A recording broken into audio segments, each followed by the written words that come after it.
प्यारे दर्शकों नमस्कार। तारीख है आज 20 जून 2026, दिन शनिवार, हिंदी तिथि शुद्ध ज्येष्ठ माह शुक्ल पक्ष षष्ठी। आइए नजर डालते हैं हमारे प्यारे राज्य उत्तराखंड की तमाम बड़ी खबरों पर। वीडियो शुरू करने से पहले कमेंट बॉक्स में जय हिंद लिखकर हमें सपोर्ट करें। तो चलिए शुरू करते हैं। हरिद्वार भूमि घोटाला, सरकार का बड़ा एक्शन, पूर्व एमएनए की बर्खास्तगी व तत्कालीन डीएम पर मेजर पनिशमेंट की संस्तुति। भ्रष्टाचार के खिलाफ जीरो टॉलरेंस की नीति पर चलते हुए मुख्यमंत्री पुष्कर सिंह धामी ने हरिद्वार नगर निगम भूमि खरीद प्रकरण में बड़ी और कड़ी कार्रवाई की। प्रकरण में तत्कालीन नगर आयुक्त हरिद्वार नगर निगम वरुण चौधरी को तत्काल प्रभाव से सेवा से बर्खास्त कर की संस्तुति की गई। वहीं तत्कालीन जिलाधिकारी हरिद्वार कर्मेंद्र सिंह को अपने पदीय दायित्वों और कर्तव्यों के समुचित निर्वहन में गंभीर लापरवाही का दोषी मानते हुए उनके विरुद्ध दीर्घशास्त्री यानी मेजर पनिशमेंट अधिरोपित करने का निर्णय लिया गया। दोनों अधिकारियों के विरुद्ध नियमानुसार कार्रवाई के लिए कार्मिक व प्रशिक्षण विभाग को संस्तुति भेजी जा रही है। इसके अलावा उस समय कार्यरत एसडीएम अजय वीर सिंह के विरुद्ध परनिंदा प्रविष्टि दर्ज करने व उनकी 3 वेतन वृद्धियां रोकने के निर्देश भी दिए गए हैं। बद्रीनाथ धाम की दूरी 33 किलोमीटर होगी कम, 2027 तक तैयार होगा हेलंग मारवाड़ी बाईपास, मिलेगी राहत। ऑल वेदर रोड परियोजना के तहत निर्माणाधीन हेलंग मारवाड़ी बाईपास मार्ग का कार्य तेजी से आगे बढ़ रहा है। करीब 6.5 किलोमीटर लंबे इस महत्वपूर्ण बाईपास के वर्ष 2027 तक पूरी तरह से तैयार होने की उम्मीद है।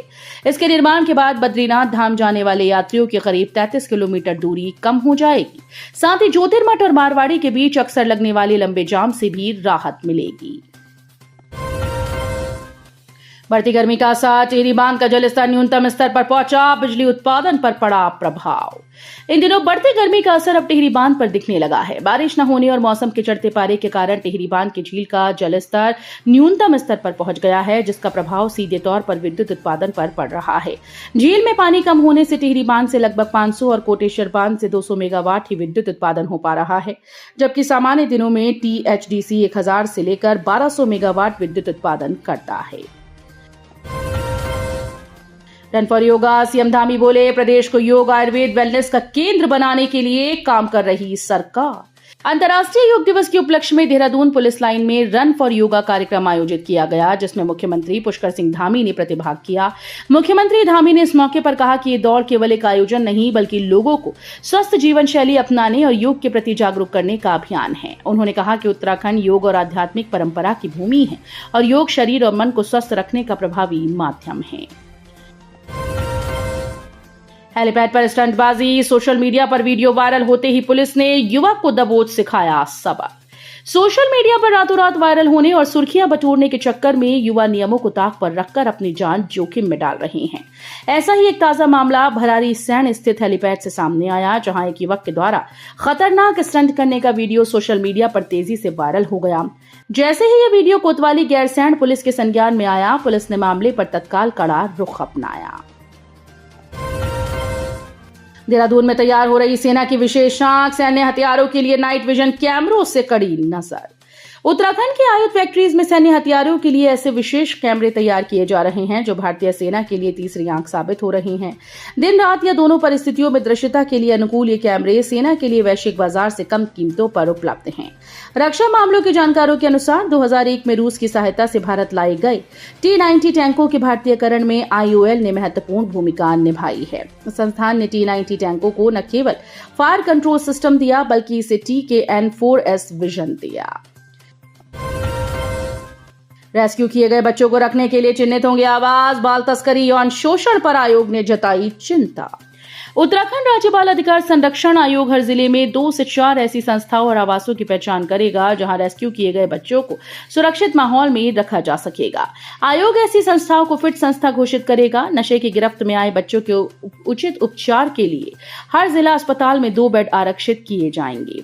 बाल अधिकार आयोग ने बच्चों की सुरक्षा और संरक्षण के मुद्दे पर बृहस्पतिवार को एक राज्य स्तरीय समन्वय बैठक आयोजित की।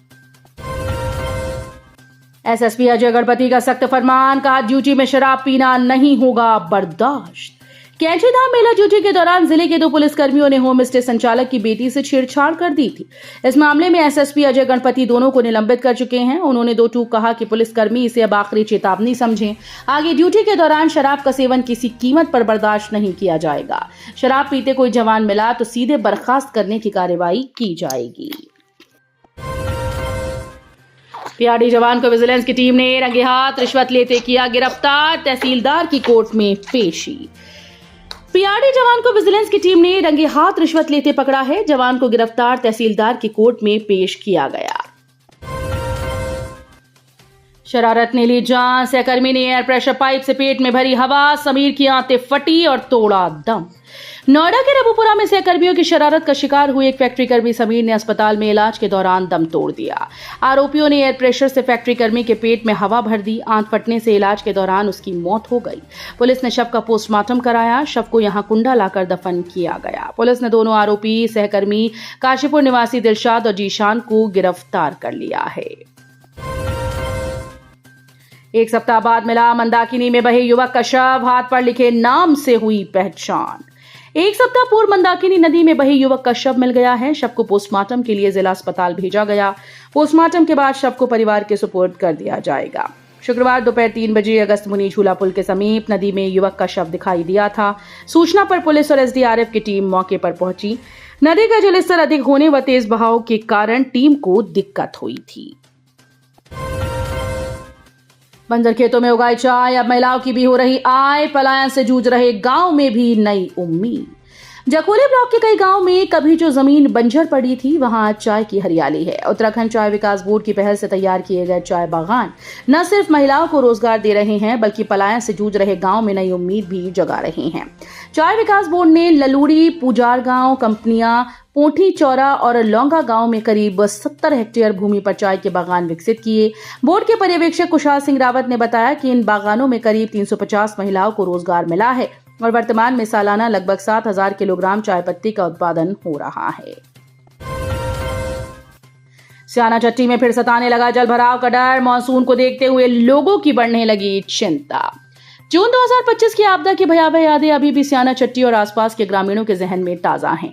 आगामी मानसून को देखते हुए एक बार फिर से लोगों की चिंता बढ़ने लगी। यमुनोत्री हाईवे पर स्थित स्याना चट्टी क्षेत्र में यमुना नदी और कुपड़ा खड्ड के संगम स्थल पर जल निकासी के प्रभावी इंतजाम अब तक नहीं हो पाए। स्थानीय लोगों का कहना है कि आपदा के बाद नदी में जमा भारी मात्रा में मलबा आज भी पूरी तरह से नहीं हटाया गया है, जिससे यमुना नदी का प्राकृतिक बहाव प्रभावित हो रहा है। अनियंत्रित होकर खाई में गिरी कार, एक युवक की मौत, दूसरा अस्पताल में हुआ भर्ती। खालसे रोड पर शुक्रवार शाम एक कार अनियंत्रित होकर करीब 200 मीटर खाई में जा गिरी। घटना में एक युवक की मौके पर मौत हुई, साथ ही दूसरा युवक घायल हुआ। सूचना मिलने पर मौके पर पहुंची पुलिस सहित राजस्व पुलिस ने घायल को खाई से बाहर निकालकर उपचार के लिए सामुदायिक स्वास्थ्य केंद्र चिन्याली सौड़ पहुंचाया। तहसीलदार धीरेन्द्र कुमाई ने बताया कि शुक्रवार शाम खालसी निवासी सूरज पुत्र श्याम सिंह और सुमन पवार पुत्र चंदर सिंह अपनी कार की धुलाई कर मंडर सगार से वापस जा रहे थे। इस दौरान उनकी कार अनियंत्रित होकर करीब 200 मीटर खाई में जा गिरी। सूचना मिलने पर स्थानीय ग्रामीण सहित राजस्व पुलिस मौके पर पहुंची। उत्तराखंड में 70 जगहों पर एक साथ होगी मॉक ड्रिल। 2 जून को परखी जाएंगी मानसून की तैयारी। राज्य के सभी जिलों में 70 जगहों पर 2 जुलाई को मानसून में राहत बचाव कार्यों को प्रभावी तरीके से संचालित करने के लिए मॉक ड्रिल होगी। शुक्रवार को सचिव आपदा प्रबंधन विनोद कुमार सुमन की अध्यक्षता में मॉक ड्रिल की तैयारियों को लेकर ओरिएंटेशन व कोऑर्डिनेशन कॉन्फ्रेंस का आयोजन किया गया। इसमें जिलों को मॉक ड्रिल के सफल संचालन को लेकर दिशा निर्देश दिए गए। सचिव आपदा प्रबंधन ने सुमन ने बताया कि मुख्यमंत्री पुष्कर सिंह धामी ने मानसून की तैयारियों को अंतिम रूप देने और विभिन्न विभागों के मध्य आपसी समन्वय और सामंजस्य को मजबूत करने के लिए मॉक ड्रिल कराने के निर्देश दिए थे। मॉक ड्रिल राज्य के सभी 13 जिलों में होगी। तो ये थी उत्तराखंड की बड़ी खबरें। हम मिलेंगे अगले बुलेटिन में, तब तक के लिए धन्यवाद।